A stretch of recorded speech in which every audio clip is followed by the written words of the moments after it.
Assalamualaikum warahmatullahi wabarakatuh. Selamat datang kawan-kawan semua di channel Riam Biru. Terima kasih banyak untuk kawan-kawan yang sudah berkenan hadir di channel ini, dan pada kesempatan kali ini ada satu cerita datang dari Mas Taufik di Magetan. Mas Taufik menceritakan tentang satu peristiwa horor yang pernah dialaminya sekitar tahun 2000-an, di mana waktu itu Mas Taufik ceritanya baru lulus SMP dan memang tidak melanjutkan sekolah. Ya, karena masalah biaya seperti itu ya dari pihak keluarganya Mas Taufik yang memang tidak mampu, dan ya wis lah, akhirnya keputusan pun diambil. Sebenarnya mungkin Mas Taufik itu juga dari segi performa atau dari segi kecakapan gitu, itu masih mampu lah, maksudnya bukan menyerah secara lah karena aku udah nggak kuat, udah nggak mampu mikir kalau misal sekolah SMA atau apa. Ada keinginan, tapi itu tadi karena keterbatasan materi akhirnya Mas Taufik pun putus sekolah, jadi cuman sampai SMP doang. Dan ya karena alasan itu juga, karena alasan perekonomian, Mas Taufik pun akhirnya di usia yang masih cukup dini itu ya, lulusan SMP, dia harus mencari satu pekerjaan ya untuk membantu perekonomian keluarga tentunya. Dan sebelum kita lebih jauh ke dalam cerita, mohon izin mau promo bawang gorengnya biji terlebih dahulu. Bawang goreng di sini seperti yang kawan-kawan lihat semuanya biasanya muter-muter, cuman ini lupa nggak dicolokin. Nggak apa-apa ya, tetap kelihatan. Ya, bawang goreng Nyai Wiji ini bawang goreng renyah tentu saja, kualitas premium tanpa campuran apapun, tanpa tepung dan yang lain-lain gitu ya.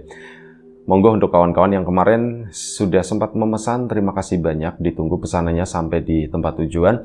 Untuk kawan-kawan yang belum sempat memesan, ditunggu pesanannya. Dan untuk kawan-kawan yang sudah mampir di channel Lapak Horor juga terima kasih banyak. Dan kita lanjut lagi cerita dari Mas Taufik ini. Nah, Mas Taufik dengan alasan tersebut nyarilah satu pekerjaan, dan kebetulan waktu itu diterimalah di sebuah perusahaan rumahan gitu ya.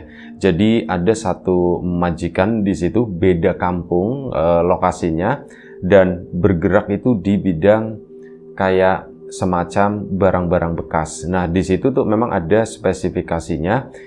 Ada yang bagian logam plastik kayak gitu, rongsokan, plus ada yang bagian ini loh, dus-dus bekas semacam itu. Nah, Mas Taufik sendiri waktu melamar ke sana ya diterima dan masuk ke yang dus itu, yang dus-dus bekas tadi. Ya sudah, dilakukanlah pekerjaan tersebut sampai jadi begini. Pas perekrutan itu ada seseorang ya, yang mungkin sudah dipercaya sama bos gitu ya. Jadi dia yang menerima Mas Taufik waktu itu, dan belum pernah ketemu dengan pemiliknya itu siapa, yang sebenarnya rumahnya juga di situ, tapi memang nggak pernah keluar. Mas Taufik pun mulai bekerja di sana, nggak nanya-nanya ini bosnya mana atau apa. Dikiranya Mas Taufik itu yang berada di gudang, yang orangnya galak tersebut, itu adalah bosnya. Ternyata bukan. Pada suatu hari, mungkin Mas Taufik bekerja sekitar 4 hari lah, masih baru-baru banget. Ini datang seorang pria yang ya tampilannya itu lebih bersih dari bos yang galak itu gitu ya. Siapa ya gitu, Mas Taufik cuman ngelihat begitu doang, dan dia pun lanjut bekerja. Sampai pada suatu saat Mas Taufik dipanggil sama bos yang galak. "Fik, sini," gitu kan.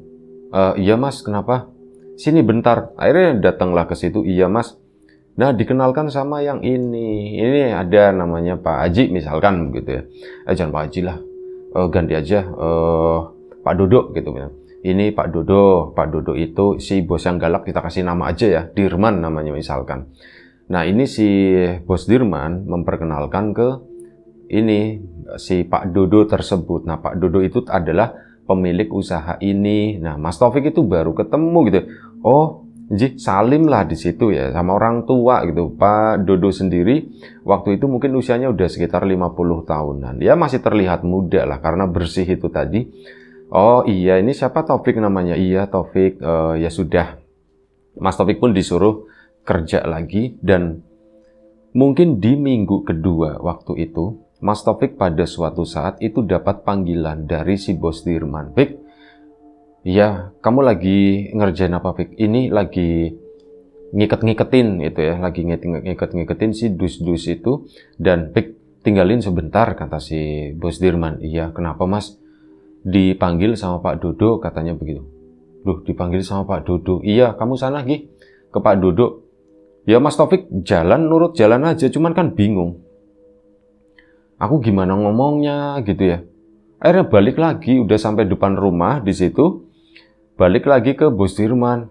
Mas, aku gimana Mas caranya gitu? Gimana caranya apanya? Ya aku ngetok-ngetok atau bagaimana Mas gitu kan. Akhirnya dianterin sama si Mas Dirman. Mas Dirmannya pun ketawa. Iya ya Pik ya, lupa ya Pik ya. Ya tak anterin ke sana. Akhirnya ke situ ya. Dan oh ya, si Mas Dirman ini belakangan diketahui itu masih kerabat sama si Pak Dodo tadi, entah keponakannya atau apa gitu ya, tapi masih kerabat. Mas Taufik pun ke situ, ke rumah tersebut, dan akhirnya apa? Ditinggal di sana, ketemu sama Pak Dodo. Si Mas Dirman sendiri itu balik ke gudang. Nah, di situ ditanya-tanya, Pik,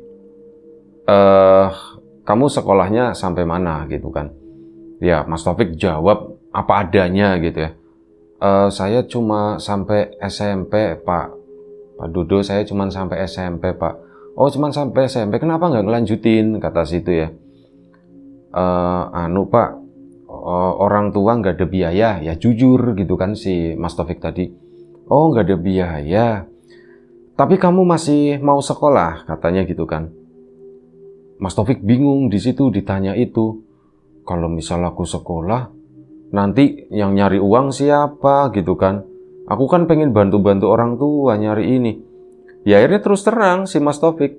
Ya saya kalau ditanya pengen sekolah, kepengin Pak, tapi kan saya ndak bisa. Saya harus bekerja gitu kan untuk bantu orang tua.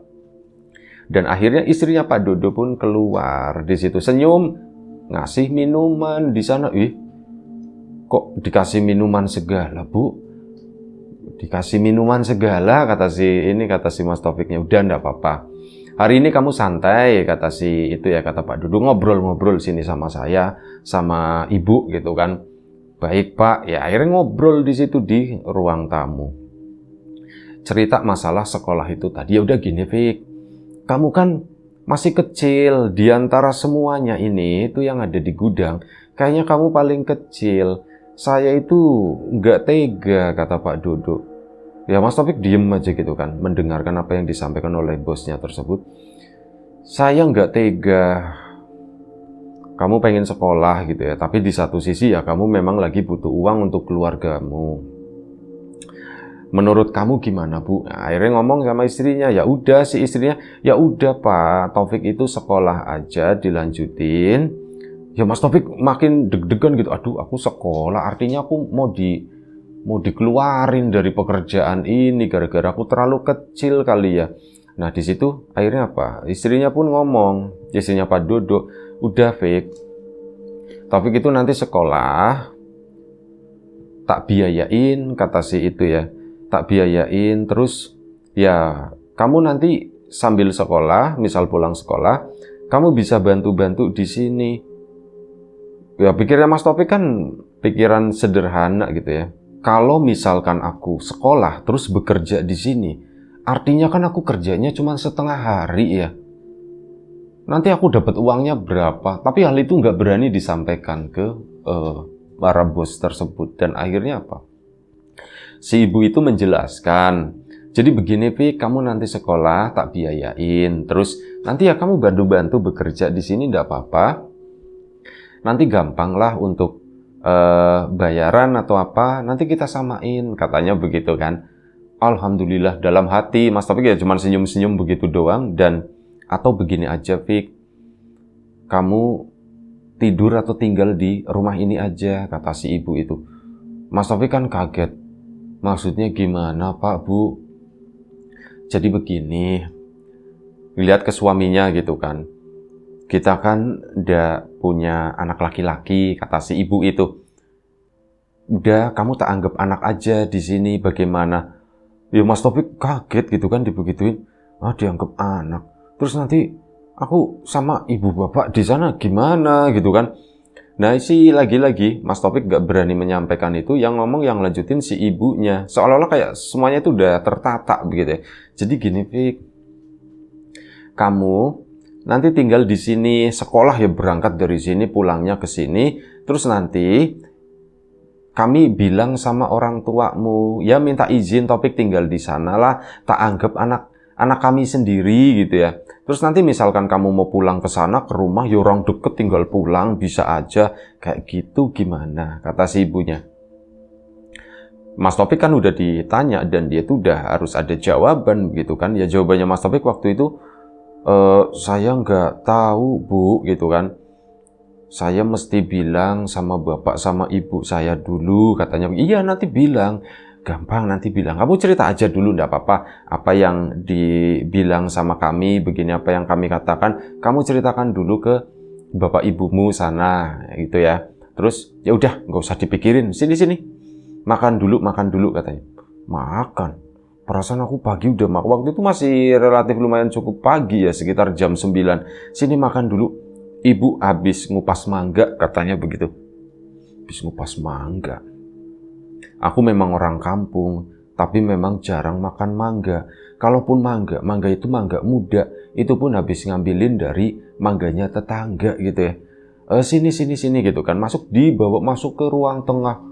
Ngelihat rumahnya bagus banget. Tapi ya itu, ini anak-anaknya bapak sama ibu itu pada kemana sih ya? Apa pada sekolah semua atau bagaimana? Aku sendiri tidak pernah ngelihat. Nah, akhirnya sudah ada mangga di situ, mangga kuning manis. Dengan malu-malu pun akhirnya dimakan sama Mas Taufik, dan mangga itu tuh enak banget katanya gitu ya. Sampai akhirnya tengah hari. Nah, begitu tengah hari itu diajak ngobrol-ngobrol terus ya. Sambil nonton TV atau apa. Seolah-olah begini, bajunya Mas Taufik itu kan kotor. Itu kayak nggak jadi masalah sama mereka gitu ya. Dia pun, Mas Taufik udah merasa lumayan cukup akrab sama bapak ibu tersebut, dan udah mulai ya sedikit berani ngomong, berani apa gitu ya. Komunikasi hari itu tuh terjalin. Dan akhirnya tengah hari Mas Taufik itu disuruh pulang. Udah, Fik, kamu pulang aja ke rumah. Loh Pak, Bu, tapi kan aku masih ada pekerjaan sama Mas Dirman, katanya. Tidak apa-apa, nanti kami bilang sama Mas Dirman, katanya.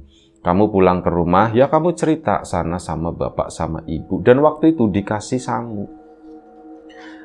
Apa ya, kalau bahasa ini sangu itu kayak uang saku, begitulah.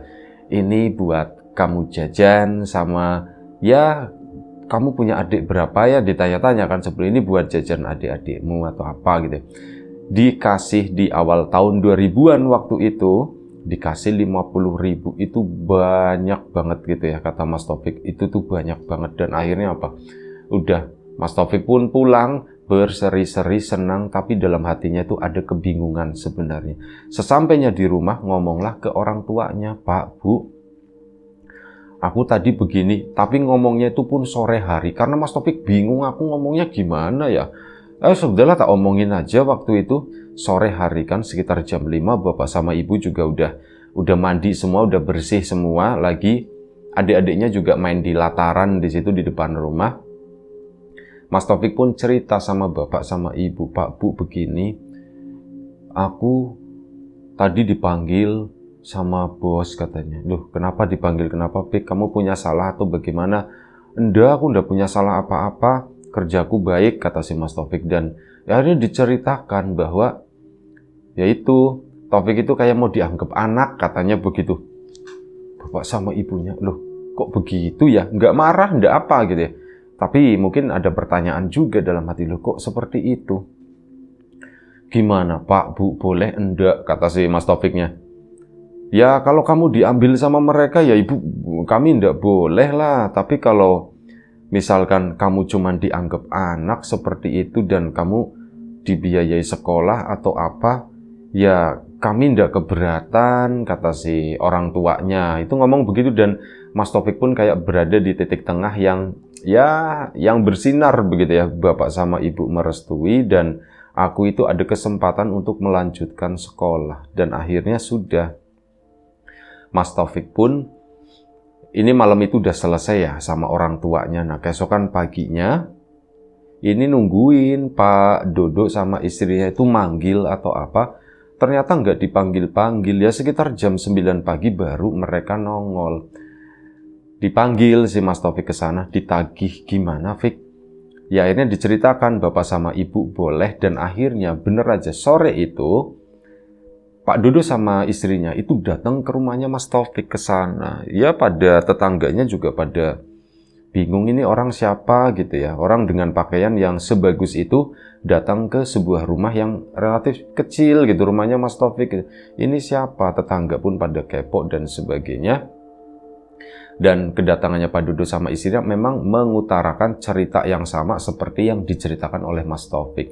Orang tuanya Mas Taufik pun nggak keberatan ya, karena itu sebenarnya dianggap orang tuanya, ala Taufik itu kayak mondok, kayak mikirnya tuh begitu, kayak lagi di pesantren atau apa, dia bisa pulang kapan aja, lagian kan orang cuma di kampung sebelah begitu ya, ndak apa-apa wis gitu kata si bapak sama ibunya. Yang penting mikirnya itu Mas Taufik bisa sekolah. Singkat cerita, hal itu pun terjadi. Mas Taufik pun mulai dibiayai, meskipun masuk sekolahnya itu terlambat, tapi dia bisa masuk gitu ya. Ya karena mungkin ada pelicin atau apa. Mas Taufik pun sekolah. Dan hal itu ya tentu saja jadi omongan karyawan yang lain gitu ya. Tapi karyawan yang lain bukannya ngebenci Mas Taufik atau apa. Seiring dengan berjalannya waktu, ini singkat cerita aja ya, Mas Taufik itu udah mulai berangkat sekolah dengan pakaian yang lebih bagus, dan Mas Taufik itu udah nggak kerja di gudang lagi. Disuruh stop sekalian sama Pak Dodo gitu ya. Udah Taufik kamu fokus belajar dan yang lain-lain gitu ya. Udah urusan itu ngomong sama Mas Dirman juga. Dan Mas Dirman melihat Taufik pun udah berbeda waktu itu ya. Nah, sampai pada suatu saat ini ada salah satu teman kerjanya dulu, usianya beberapa tahun lebih tua dari Mas Taufik, tapi dia waktu itu yang ngajarin Mas Taufik gimana cara ngikat dus, gimana cara nata dan sebagainya. Nah, ada kesempatan ngobrol-ngobrol lah waktu itu, ngobrol santai, dan Mas Taufik itu dapat cerita. Jadi begini ya, Mas Taufik awalnya cerita ke dia, dan si temannya tersebut anggap aja namanya Ruhin gitu ya. Nah, si Mas Ruhin ini cerita ke Mas Taufik, jadi gini Fik, kalau setauku ya Pak Dodo sama istrinya itu bukannya ndak punya anak lanang, bukannya ndak punya anak laki-laki, melainkan mereka memang ndak punya anak, katanya begitu kan. Maksudnya ndak punya anak gimana? Ya anak perempuan juga ndak punya anak, baik gitu kan. Nah disitulah mulai ada tanda tanya kan. Oh jadi begitu, ternyata ndak punya anak, atau nggak tahulah anaknya itu kemana dan sebagainya. Sampai mungkin sekitar 2 minggu Mas Taufik tinggal di rumah tersebut, sesekali pulang ke rumah orang tuanya, tidur di rumah orang tua yang asli di situ ya sesekali. Nah, selama tinggal di sana, Mas Taufik itu mengalami perlakuan yang memang belum pernah didapat semasa hidupnya. Benar-benar disayang sebagai seorang anak, dimanja lebih tepatnya itu seperti itu. Dan Mas Taufik pun agak sedikit kaget dan ada sedikit yang berubah. Keinginannya dulu waktu itu tersampaikan dan dia akhirnya bisa meraih itu. Ada beberapa mainan yang pengen dia beli, kebeli dan sebagainya kayak gitu ya. Sampai ya Mas Taufik pun menyadari ada satu hal. Jadi setelah beberapa bulan gitu ya, dan semuanya tuh lancar-lancar aja, Mas Taufik itu mulai nyadar. Jadi mungkin sekitar 2 bulan ya. Jadi di 1 bulan pertama, Mas Taufik itu mengalami satu hal, ya boleh dibilang kayak semacam ritual atau apa gitu ya, yang dilakukan oleh Pak Dodo sama istrinya. Mas Taufik tidak berani bertanya anak-anaknya kemana gitu, itu tidak berani sama sekali. Mas Taufik cenderung iya begitu aja, karena apa, obrolan didominasi sama mereka. Mas Taufik jarang bertanya. Nah waktu itu Fik, nanti malam kamu bangun ya katanya. Iya bu gitu kan, misalkan begitu. Nah akhirnya beneran sebelum jam 12 malam Mas Taufik itu diketok pintunya, akhirnya bangunlah dia. Nah saat bangun ternyata di belakang sana itu udah disiapkan ada ember besar, ada airnya, dan itu tuh ada kembang-kembangnya. Mas Taufik kan bertanya, ini apa? Ada kursi juga di situ. Sama Pak Dodo, sama istrinya, Pik, buka baju ya katanya. Mau apa Pak? Gitu kan. Mas Taufik kan udah gede, udah SMP, malu tentu saja. Ya nggak usah pakai celana aja maksudnya. Sini kamu tak mandiin. Oh Pak, kenapa Pak? Nah di situ baru bertanya kan, kenapa mandi kembang begini?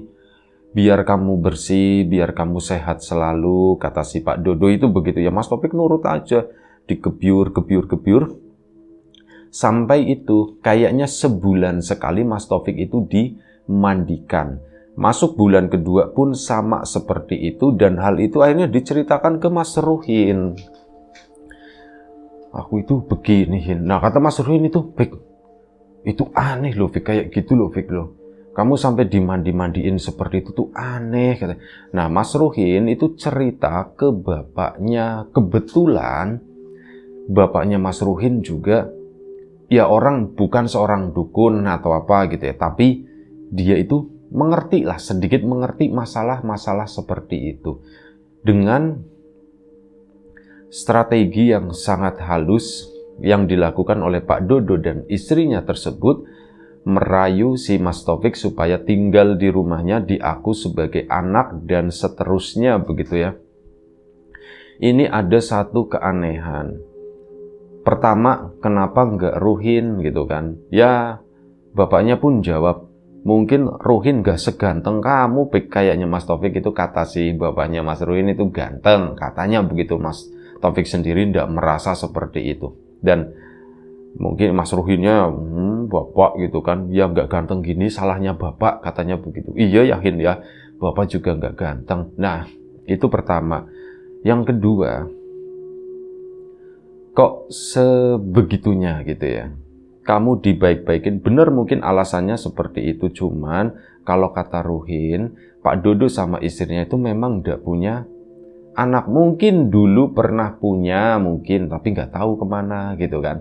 Ada pertanyaan seperti itu, dan mulai hari itu Mas Taufik pun timbul tanda tanya makin besar. Dia mulai bertanya-tanya, mulai ngobrol dengan karyawan-karyawan yang lain. Jadi alibinya Mas Taufik itu, dia mungkin diantara mereka tuh ada yang iri atau bagaimana, itu wajar ya. Dia misal pulang sekolah siang gitu kan, sempat main ke gudang ke sana, ya teman-teman yang lain itu nganggapnya, yo Mas Taufik nggak lupa sama kita gitu ya. Tapi justru di situ Mas Taufik itu lagi nyari info mengenai Pak Dodo sama istrinya. Ya dengan cara yang halus, nggak langsung begitu ya. Mas Taufik pun dapat cerita-cerita, termasuk sama tetangga-tetangga di depan dan sebagainya. Di situ dia mendapatkan satu cerita itu begini. Pak Dodo sendiri sama istrinya memang baru pindah ke situ itu sekitar 3 tahun. Jadi belum lama, itu tuh baru warga baru di situ. Nah sebelum-sebelumnya ini nggak banyak orang tahu gitu kan mengenai kehidupan mereka, sampai suatu saat bapaknya si Mas Ruhin. Nah, bapaknya Mas Ruhin ternyata juga melakukan investigasi, tanya-tanya. Ternyata begini, ada satu cerita yang lumayan bikin kaget Mas Ruhin. Pak Dodo sama istrinya memang betul punya 2 anak perempuan. Tapi dua-duanya itu nggak di sini, katanya begitu. Loh, emang di mana? Dua-duanya itu di Jogja semuanya. Loh, di Jogja? Kenapa Pak di Jogja Pak? Sekolah Pak? Bukan. Bilang ke orang-orang kalau anaknya itu lagi sekolah, lagi kuliah. Tapi sebenarnya bukan, katanya begitu. Bukan maksudnya gimana? Ya, anaknya itu dipelihara oleh seseorang, dititipkan lebih tepatnya. Dia di sebuah rumah, semuanya dibiayain, dan kedua anak perempuan tersebut itu dua-duanya mengalami gangguan jiwa, katanya seperti itu. Gila Pak, dua-duanya? Ya, boleh dibilang seperti itu. Nah, saya sendiri, bapak sendiri itu ada kekhawatiran ke kamu, Fik, katanya. Soalnya ini memang agak aneh, kamu kok sering dimandikan dan sebagainya seperti itu ya. Nah, udah dapat cerita itu di bulan kedua, memasuki bulan ketiga, disitulah Mas Taufik mulai melihat sesuatu yang aneh di rumahnya si Pak Dodo sama istrinya tersebut. Menjelang maghrib sore, waktu itu lagi musim penghujan. Mas Taufik itu ke belakang sana mau pipis sekaligus sekalian mau wudhu dulu lah, aku mau sholat dulu gitu kan pikirnya Mas Taufik. Nah dia pun ke belakang sana di tempat si Mas Taufik dimandikan. Jadi di depan di belakang rumah itu ada pekarangan, lengkap dengan pagernya kayak gitu ya. Tempatnya nggak menyeramkan, tempatnya justru bagus, itu suatu taman. Nah Mas Taufik melihat ada satu sosok di sana, itu sosoknya gede banget, kayak King Kong katanya begitu. Rambutnya cuman lebih panjang. Nah dia tuh hujan-hujanan lagi jongkok di tempat itu di mana Mas Taufik dimandikan sebelumnya. Itu apa gitu kan kata Mas Taufik. Dan sosok itu nggak ngelihat ke arah Mas Taufik. Dia tuh cuman kayak lagi asik sendiri di situ. Akhirnya apa? Mas Taufik pun masuk ke dalam ketakutan tentu saja, dan keesokan paginya, malam itu Mas Taufik itu nggak bisa tidur. Dia itu merasa di samping rumah itu, antara rumah dan gudang itu ada jeda begitu. Nah di situ tuh ada yang gedebuk. Kayak ada makhluk gede itu yang lagi main-main di sana. Nah akhirnya apa? Keesokan harinya Mas Taufik pun pulang ketemu, maksudnya keluar rumah gitu ya. Dia bolos sekolah. Pertama pulang ke rumahnya dulu, ke sana minta dibikinin surat, waktu itu surat izin, dan akhirnya dititipin ke temannya. Kirimlah ke sekolah surat izin. Si Mas Taufik ngobrol sama bapak sama ibunya, termasuk apa? Ke rumahnya si Mas Ruhin. Mas Ruhin sendiri lagi kerja, ada ketemu sama bapaknya. Pak, aku begini Pak. Nah dari situ akhirnya bapaknya Mas Ruhin udah fix, semua keputusan ada di kamu. Ayo kita ke rumahmu. Akhirnya ngomong sama orang tuanya Mas Taufik. Dijelaskan begini Pak. Saya khawatir nanti Taufik itu akan dibuat seperti kedua anaknya yang perempuan yang di Jogja itu gitu ya. Dan akhirnya sudah, setelah kekhawatiran itu nyetrum ke kedua orang tuanya Mas Taufik, akhirnya kedua orang tuanya Mas Taufik pun sore harinya, Mas Taufik nggak pulang ke tempatnya Pak Dodo ya. Sore harinya itu menemui Pak Dodo sama istrinya di sana. Dan dengan alasan 1000 alasan, katanya ini si Mas Taufik ini, intinya orang tua itu kangen gitu ya. Kami itu keberatan sekarang Pak gitu kan. Dengan halus, dan Pak Dodo sempat marah begitu ya. Loh bagaimana ini kok jadi seperti ini? Tapi tetap bapaknya Mas Taufik berjuang akan hal itu. Dan akhirnya ya sudah, Mas Taufik itu dibawa pulang ke rumahnya. Alhamdulillah setelah itu ya boleh dibilang semuanya itu selamat. Mas Taufik itu kayak selamat dari, ya mungkin dia mau ditumbalkan atau mungkin dia mau digilakan atau bagaimana untuk sesuatu yang nggak wajar yang dilakukan oleh Pak Dodo sama istrinya. Mungkin seperti itu. Dan ya Mas Taufik kembali ke rumahnya. Alhamdulillah selamat, baik-baik aja, tidak terjadi apa-apa. Mas Ruhin setelah tahu itu, dia pun akhirnya keluar dari tempat tersebut, nyari tempat kerja lain.